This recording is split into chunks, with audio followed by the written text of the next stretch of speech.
Which Ball brother will be the best NBA player? Lonzo, LaMelo, or LiAngelo? Subscribe to the channel and comment down below saying I subscribe to enter this month's shoutout giveaway. LaMelo's physical transformation. At UCLA, Lonzo was listed at 6'6", 190 pounds with a wingspan in the range of 6'9". While there are no official measurements for LaMelo, he's undergone a visible physical transformation over the past 2 years. The eye test and reports suggest he's now around 6'7", also in the 190-pound range, with a suspected wingspan near or slightly longer than Lonzo's. Neither Ball brother is an athletic standout. Their postures are relatively upright for point guards. LaMelo appears to have more quick-twitch movements offensively, which could make him tougher to contain off the dribble. Of the two, LaMelo is able to put more pressure on the rim. Though both appeared coordinated with their bodies, hands, and eyes, LaMelo showed a little more bounce leaping off his left when given space. At the same age, he has a small size and athletic edge over Lonzo. The whole NBA is talking about LaMelo Ball right now. His basketball IQ, his feel, his positional size, all high level. Lonzo's MPG versus LaMelo's USG. Though the Ball brothers were both lead initiators during their pre-draft seasons, their roles and styles were different. LaMelo shouldered the heavier workload for the Illawarra Hawks in generating offense. Lonzo played more with 35.1 minutes per game, but he only registered an 18.1% usage, compared to LaMelo's 27.7%.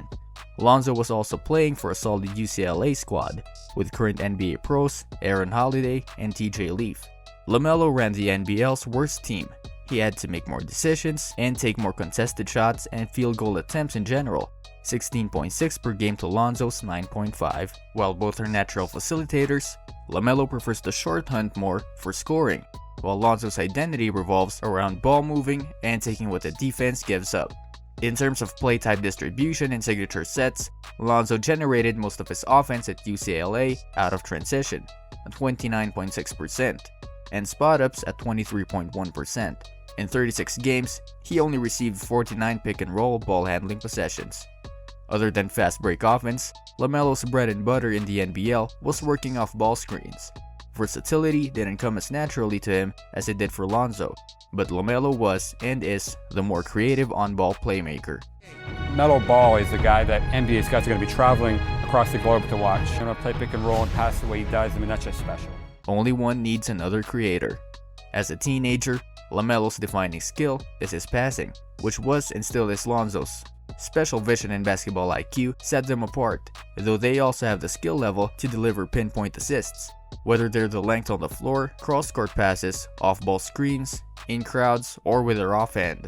LaMelo registered at 36.9 assist percentage in the NBL. Lonzo's from UCLA wasn't far behind at 31.4%. Despite LaMelo's extra flash and usage, he turned the ball over at a lower rate, at 12%, compared to Lonzo at UCLA's 18.6%. LaMelo has shown more shiftiness off the dribble. His handles are more advanced in the speed and variety of his moves, plus his ability to incorporate hesitations. While both preferred transition and jumpers over driving at the same age, LaMelo is tougher to contain around the perimeter and better at creating offense out of nothing.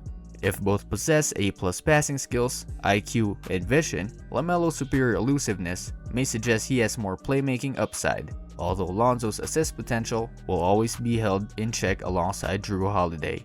However, because of Lonzo's limited breakdown penetration abilities, he may need a backcourt partner like Holiday to put pressure on defenses. LaMelo shouldn't need another creator next to him as much. High scoring ceiling is clear. When LaMelo's Hawks more depended on him to generate offense, he was the higher scorer during his pre-draft season, averaging 21.8 points per 40 minutes to Lonzo's 16.6 points per 40 minutes at UCLA. While LaMelo excels at creating shots for his teammates, he still needs work creating quality looks for himself in the half-court. So did Lonzo, who relied mostly on transition, line drives, and step-back threes. Meanwhile, LaMelo leaned on the east-west dribbling into contested pull-up jumpers, but he showed more wiggle off the bounce. He attempted 53 shots around the basket in the half-court through just 12 games, compared to Lonzo, who took 69 shots around the basket in 36 games. LaMelo averaged 5 free throw attempts per 40 to Lonzo's 3.1. LaMelo has shown more scoring versatility at the same age, particularly with his touch shots off of 1 foot. Neither was a stop and pop scorer in the mid-range, but Lonzo only made 4 runners his entire freshman season. LaMelo has a greater comfort level with his floater, and he seems to almost prefer it over planting and shooting a jumper off 2 feet once inside the arc. While he has more issues with his shot selection, LaMelo is further along a scorer in creating and converting from different spots on the floor. Lonzo's struggles blowing by and making 2-point jumpers and runners have limited his scoring ability in the pros. He has scouts so impressed, he is a potential #1 pick.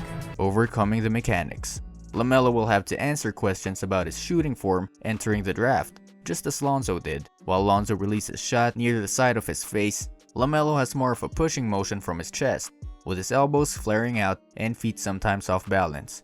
It can almost look as if he's tossing a jump pass to the rim. Lonzo was the more accurate shooter at the same age, having hit 2.2 threes per game at a 41.2% clip for UCLA.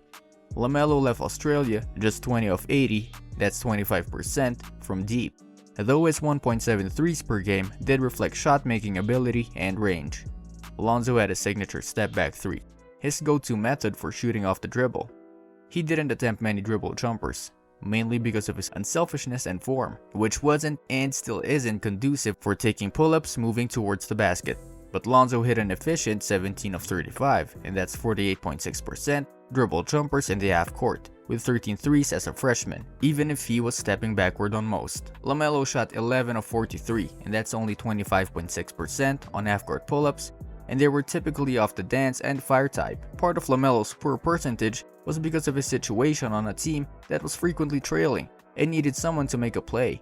Aside from LaMelo's mechanical issues, the inaccuracy was also a result of hero attempts and forces. If LaMelo goes to a team that already has a quality starting point guard, whether it's the Atlanta Hawks with Trae Young, Golden State Warriors with Stephen Curry, or Minnesota Timberwolves with D'Angelo Russell, his catch and shooting becomes important. Lonzo ranked in the 95th percentile in spot-ups at UCLA. Playing alongside Aaron Holiday, he shot 44.6% off the catch.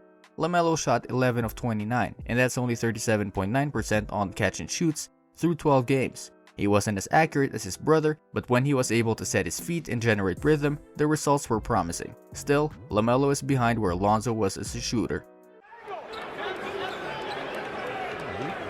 Wow. He was just riding Williams to the top. Highlights don't tell the defensive story for either. Questions started to pop about Lonzo's ability to contain NBA point guards after ending up on the wrong side of the highlights in the NCAA tournament. Kentucky's De'Aaron Fox exploded for 39 points against him, and the Bruins in the Sweet 16. But overall, Lonzo had a fairly solid reputation for his anticipation, playmaking, and IQ, with 1.8 steals and 0.8 blocks per game. Lapses in effort made LaMelo easier to pick on in Australia, as he wasn't difficult to beat or lose with a ball screen. NBA scouts are currently questioning whether he'll be a liability defending the point of attack, but there were enough sequences where he flashed the foot speed to slide and stay in front of his man when engaged. He also made some highlight reaction plays off the ball to average 1.7 steals. While he wasn't always bouncing on his toes or eager to blow up pick and rolls, the Hawks coaches probably weren't overly tough on LaMelo, given his heavy offensive workload and the importance of keeping the NBL's biggest star happy. Still, there appear to be more concerns about LaMelo's defensive outlook than there were about Lonzo's. This brings us to the end of our video. I hope you enjoyed it. Hit like if you did, and don't forget to subscribe to our channel so that you don't miss any of our videos in the future. Also, watch the 2 videos that are on your screen because I'm sure you'll love them. With that, I'll see you in the next video.